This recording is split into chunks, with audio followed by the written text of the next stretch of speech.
Salam sejahtera bagi seluruh jemaat yang dikasihi dan juga tentunya diberkati oleh Tuhan. Kembali kita boleh berjumpa di dalam khotbah di mana hari ini adalah kita memperingati kenaikan Yesus Kristus.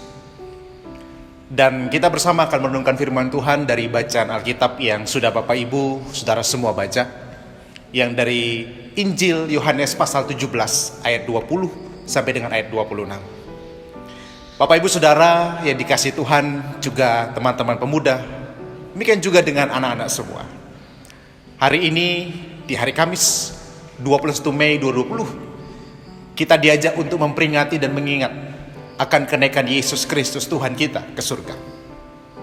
Nah, dalam konteks itu kita akan merenungkannya di bawah judul tema khotbah hari ini adalah Tuhan itu dekat, tak pernah meninggalkan kita. Jadi kita akan merenungkan firman Tuhan di bawah tema Tuhan itu dekat, tidak pernah meninggalkan kita. Nah, saudara dikasih Tuhan, ketika kita sudah membaca bagian dari Injil Yohanes 17 tadi, kita tahu bahwa perikop Yohanes 17 itu satu pasal penuh berbicara tentang doa Yesus kepada para muridnya dan juga kepada orang-orang yang akan percaya kepada Dia melalui pelayanan murid-muridnya, yaitu kita semua yang hari ini percaya pada Tuhan Yesus Kristus dalam kehidupan kita. Nah, menarik saudara untuk kita memahami betul mengapa bagian ini tertulis dalam Injil Yohanes persis sebelum Yesus ditangkap. Saudara, kita dapat melihat dengan jelas bahwa ketika Tuhan Yesus akan melakukan karyanya, menggenapi karya penebusan keselamatannya dan juga karya kebangkitannya atas manusia, maka di situ Yesus sadar betul ada hal-hal yang akan dihadapi oleh para murid yang bisa membuat mereka merasa dia ditinggalkan oleh gurunya, oleh tuannya yang sangat mereka perlukan dalam hidup mereka. Jadi Yesus sudah mengantisipasi situasi yang akan dihadapi oleh para murid ketika Yesus harus menggenapi karya Tuhan, termasuk juga dalam konteks kenaikannya ke surga. Nah, Bapak Saudara dikasih Tuhan, kita tahu bahwa dalam peristiwa kenaikan Yesus, tentu kita semua dapat melihat momen itu momen yang tidak diinginkan oleh para murid. Karena mereka baru saja menikmati bagaimana mereka melihat dan mengalami akan kebangkitan Kristus atas maut, yang memberikan mereka pengharapan dalam hidup mereka, yang memberikan mereka kekuatan yang baru untuk menjalani hari-hari mereka yang sebelumnya mereka seperti menghadapi persoalan dan kehilangan arah dalam apa yang mereka harus jalani dalam hari-hari mereka. Jadi saudara bisa bayangkan betapa mereka rindu sebenarnya Yesus tidak naik ke surga. Tetapi itulah yang harus dia lakukan bagi manusia untuk menggenapi semua apa yang Allah merancangkannya dalam kehidupan manusia. Jadi saudara, melalui konteks ini saja kita bisa melihat bahwa sebenarnya Tuhan ketika dia mengerjakan karyanya, maka sebenarnya itu mempunyai tujuan agar dia dapat tetap hidup di dalam kehidupan kita, dan supaya kita bisa hidup juga di dalam Dia. Nah, saudara kasih Tuhan, dari apa yang telah kita baca dari Injil Yohanes 17 tadi ayat 20 sampai 26, kita akan bersama melihat dua hal yang kita bisa pelajari dan renungkan pada hari yang kita memperingati sebagai hari kenaikan Yesus Kristus surga ini. Yang pertama adalah melalui bacaan itu kita bisa melihat bahwa Yesus mau kita hidup bersatu. Yesus berdoa, kalau kita melihat dari ayat 20 sampai 23, 3 kali Yesus mengulang mengatakan supaya mereka. Siapa itu mereka maksudnya? Orang-orang yang percaya oleh karena pemberitaan Injil dari para murid, yaitu kita hari ini. Jadi Yesus menginginkan umatnya hidup dalam kesatuan. Itulah yang pertama, saudara, bahwa Yesus rindu kita hidup dalam kesatuan. Itu yang didoakan. Kenapa itunya Yesus lakukan? Karena Yesus tahu betul kesatuan itu menjadi hal yang penting dalam kehidupan umat Tuhan, juga dalam kehidupan manusia. Kita pasti sepakat, saudara, bahwa kesatuan itu akan membuat kita teguh, saudara. Seperti ada peribahasa, bersatu kita teguh. Dan kesatuan itu akan menolong manusia untuk bisa saling melengkapi, untuk terus menjalani kehidupan yang tidak selalu mudah untuk dijalani. Tetapi yang lebih penting daripada itu saudara, dari bacaan kita dari ayat 20 sampai 22, dari apa kita baca sampai bahkan ayat 23. Ketika Tuhan Yesus berdoa, dia selalu mengatakan biarlah mereka, yaitu orang-orang yang percaya di dalam nama Yesus, mereka hidup dalam kesatuan seperti engkau dan aku. Jadi saudara, ketika Yesus mengatakan supaya kita semua hidup dalam kesatuan, saudara, itu sebenarnya sebuah gambaran akan kemuliaan kesatuan daripada Kristus dan juga Bapa di surga di dalam konteks hubungan yang sangat istimewa itu. Di dalam hubungan yang sangat unik itu dalam kehidupan kita. Saudara, dalam konteks ini Tuhan ingin mengajak dan ingin berdoa bagi kita bahwa sebagai umat Tuhan, kita harus hidup dalam kesatuan, yaitu kita sehati, sepikir, dan satu tujuan. Saudara, kesatuan itu hal yang penting dalam kita menjalani kehidupan kita, saudara. Karena itu sekali lagi mencerminkan akan kesatuan di dalam Tuhan.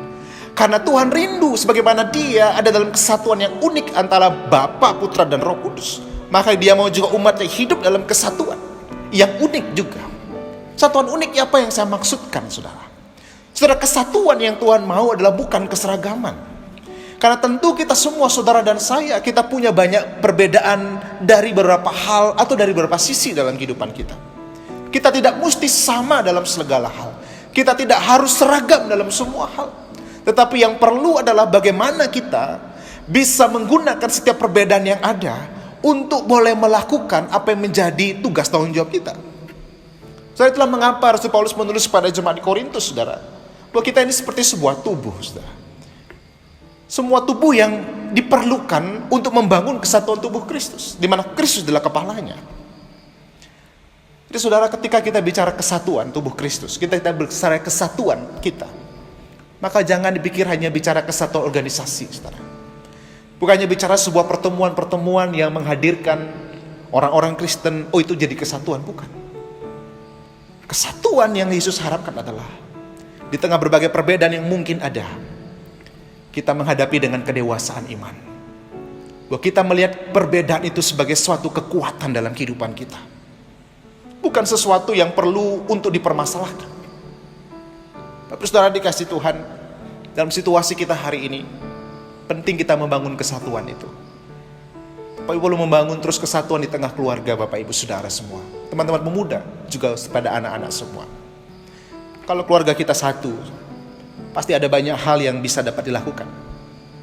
Dan akan lebih kuat untuk menghadapi berbagai situasi. Demikian juga kalau kita dalam satu konteks persekutuan di jemaat kita satu, saudara. Kita punya kekuatan yang cukup untuk kita melangkah menghadapi berbagai situasi. Kalau kita mau lebih meluaskan lagi, saudara, seruan dari pemerintah kita mengajak kita menjalin kesatuan menghadapi segala situasi, termasuk pandemi hari ini. Maka hari ini kita diingatkan bahwa Yesus Kristus sebelum dia menggenapi semua karyanya, dia berdoa supaya saudara dan saya, kita hidup dalam kesatuan. Mari kita bangun kesatuan itu di keluarga saudara, di keluarga saya, di jemaat kita, dan juga di lingkungan di mana kita tinggal. Jadi penting sekali kita membangun kesatuan. Yang kedua yang menarik juga dalam doa itu, Yesus berdoa. Ayat 24-26 dalam bacaan kita dari Yohanes 17 tadi. Bahwa Yesus berdoa karena dia mau dekat dengan kita. Jadi yang kedua adalah Tuhan mau dekat dengan kita, saudara. Saudara, yang menarik, saudara, dalam konteks kita memahami Tuhan yang mau dekat dengan kita, maka peristiwa akan kenaikan Tuhan adalah peristiwa di mana Tuhan membuka jalan supaya kita bisa dekat dengan dia. Apa maksud saya, saudara? Saudara, kalau perhatikan apa yang Yesus katakan dalam doanya, saudara, ayat 24. Yesus berkata begini dalam doanya, "Ya Bapa, aku mau supaya dimanapun aku berada, mereka juga berada bersama-sama dengan aku." Jadi ketika peristiwa kenaikan terjadi, itu bukan berarti Tuhan meninggalkan para murid, meninggalkan manusia, tapi sebaliknya dia harus menggenapi itu.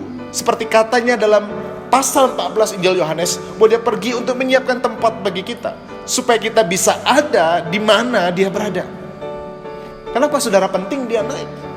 Karena dia bisa turun menjumpai kita. Tetapi kita tidak bisa menjumpai dia dalam kekekalan nanti kalau bukan dia yang membuka jalan bagi saudara dan saya.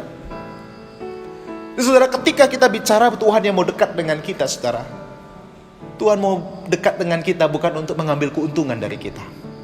Tapi sebaliknya yang saya renungkan, akan lebih banyak kerugian yang Tuhan alami ketika dia dekat dengan kita. Tapi tetap dia memilih untuk mendekat dan dekat dalam kehidupan kita.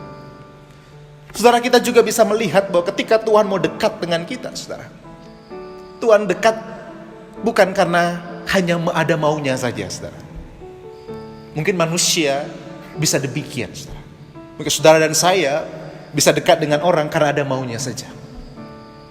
Muda-mudi mendekati lawan jenisnya karena ada maunya, supaya entah jadi pacarnya atau jadi teman baiknya dan banyak hal. Rekan bisnis mendekati rekan bisnis yang lain dengan tujuan supaya proyeknya, kerjasamanya bisa berlangsung. Anak-anak mendekati temannya supaya temannya itu bisa berbagi mungkin makanan yang dia miliki. Kita bisa, saudara, sebagai manusia yang lemah dan terbatas ini, mendekatkan diri kepada orang lain dengan maksud mencari tujuan, keuntungan diri kita sendiri, atau kita dekat hanya karena ada maunya saja bagi kita. Tapi Tuhan tidak demikian. Dia mau dekat dengan kita karena dia mau kita hidup dan mengalami akan kasih. Tuhan mau dekat dengan kita karena dia tahu kita memerlukan dia dalam perjalanan kehidupan kita. Tuhan mendekatkan dirinya dengan harga yang mahal demi untuk mengingatkan kita betapa dia sangat mengasihi kita semua. Saudara, demi untuk dekat dengan kita, Tuhan memberikan yang paling utama dan yang bernilai, yaitu nyawanya sendiri bagi kita. Yesus mati bagi kita supaya kita bisa kembali dekat dengan Tuhan. Sebab hanya dekat Tuhanlah kita ada kekuatan, saudara. Sebab hanya dalam dekat Tuhanlah ada harapan akan masa depan. Sebab hanya dekat dengan Tuhanlah kita memiliki sukacita dalam berbagai situasi. Sebab hanya dalam dekat Tuhanlah ada ketenangan dalam hidup kita. Saudara, mari kita terus menghidupi kehidupan yang mendekatkan diri kepada Tuhan. Kenapa saya bilang demikian? Karena yang sering terjadi, Tuhan mau dekat dengan kita, tapi kita menjauh daripada Tuhan. Tapi peristiwa kenaikan mengingatkan karya itu terjadi supaya dia bisa dekat dengan kita. Dimanapun dia berada, Tuhan mau di situ kita berada. Saudara, ketika saya merenungkan Tuhan yang mau dekat dengan saya, di situ juga mengingatkan saya ketika saya meyakini Tuhan yang dekat, saudara, maka harusnya kita tidak khawatir akan menjalani kehidupan ini. Seperti seorang anak yang yakin bahwa orang tuanya ada dekat dengan dia. Maka ketika dia berjalan di tempat paling gelap sekalipun yang harus mungkin dia lalui, dia tetap akan melangkah selagi dia tahu orang tuanya ada di sisinya, dekat dengan dia. Kita memang tidak melihat dengan kasat mata Tuhan dekat dengan kita, tetapi iman kita berkata, Tuhan yang kita sembah, Tuhan yang mau dekat dengan kita. Dia begitu mau dekat dengan kita, sampai dia harus mendoakannya secara khusus pada kita. Sampai dia secara dengan sukacita kerelaan hatinya untuk menderita bagi kita, supaya kita bisa dekat dengan dia. Saudara, betapa penting dan bernilainya, saudara, Tuhan mau dekat dengan kita. Dan kalau kita cek Mazmur yang telah kita baca dari Mazmur 47 ayat 2-10, bicara tentang Tuhan Allah yang maha tinggi, saudara, Tuhan yang bertata di langit di surga.